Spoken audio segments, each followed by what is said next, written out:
1972 की रथ यात्रा से जुड़ी रहस्यमयी घटना। रुक गई थी भगवान जगन्नाथ की रथ यात्रा। कई कोशिशों के बाद भी रथ पर नहीं विराजे भगवान जगन्नाथ। हजारों श्रद्धालुओं के सामने हुई थी एक रहस्यमयी घटना। दोस्तों, भगवान जगन्नाथ की रथ यात्रा को सनातन धर्म के सबसे भव्य और पवित्र उत्सवों में से एक माना जाता है।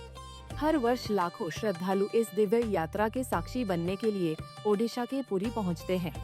भगवान जगन्नाथ, भगवान बलभद्र और माता सुभद्रा अपने भक्तों को दर्शन देने के लिए स्वयं रथ पर विराजमान होकर नगर भ्रमण करते हैं और अपनी मौसी के घर श्री गुंडिचा मंदिर जाते हैं।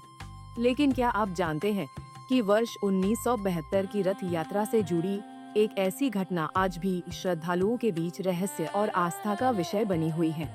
कहा जाता है कि उस वर्ष भगवान जगन्नाथ को रथ पर विराजमान कराने के कई प्रयास किए गए, लेकिन हर बार किसी न किसी कारण से सफलता नहीं मिली। इस अप्रत्याशित घटना ने वहां मौजूद हजारों श्रद्धालुओं और सेवायतों को आश्चर्य में डाल दिया।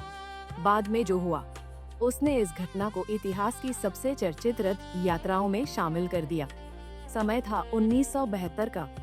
हर बार की तरह उस वर्ष भी रथ यात्रा निकालने की सभी तैयारियां पूरी हो चुकी थी और इंतजार था तो सिर्फ भगवान जगन्नाथ का।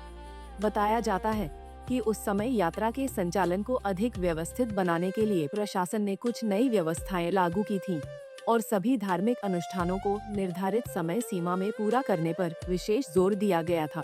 बताया जाता है कि जब दैतापति सेवक परंपरागत पहंडी विधि से भगवान जगन्नाथ के विग्रह को श्री मंदिर से नंदीघोष रथ तक ले जा रहे थे, तब अचानक से भगवान जगन्नाथ का विग्रह इतना ज्यादा भारी महसूस होने लगा कि अनेक सेवक मिलकर भी उन्हें आगे नहीं बढ़ा सके। कई बार प्रयास किए गए, लेकिन वह वहीं स्थिर रहे और थोड़ा सा आगे बढ़ने पर वह फिर उसी स्थिति पर वापस आ जाते।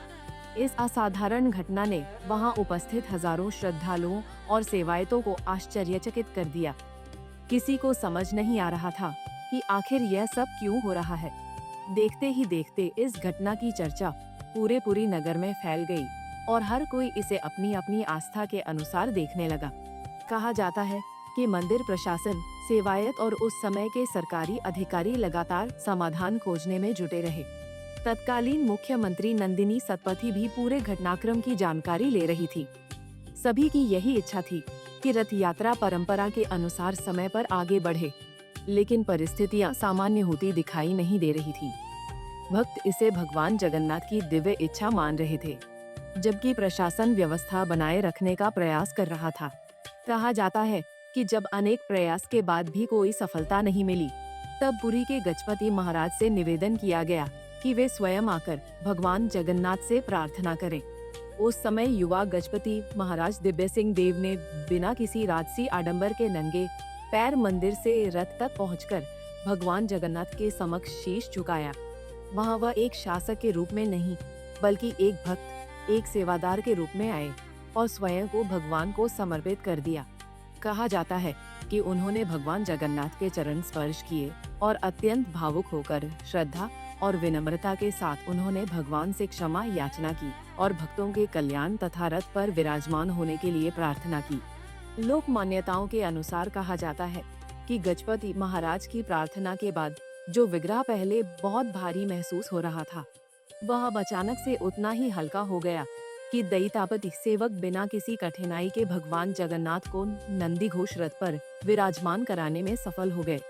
जैसे ही भगवान रथ पर विराजे, पूरे पुरी में जय जगन्नाथ के जयघोष गूंज उठे। श्रद्धालुओं ने इसे भगवान की कृपा, सच्ची भक्ति और विनम्र समर्पण की दिव्य लीला के रूप में देखा। आज भी यह घटना लोक परंपराओं में भगवान जगन्नाथ की अद्भुत महिमा और अटूट श्रद्धा के प्रतीक के रूप में सुनाई जाती है।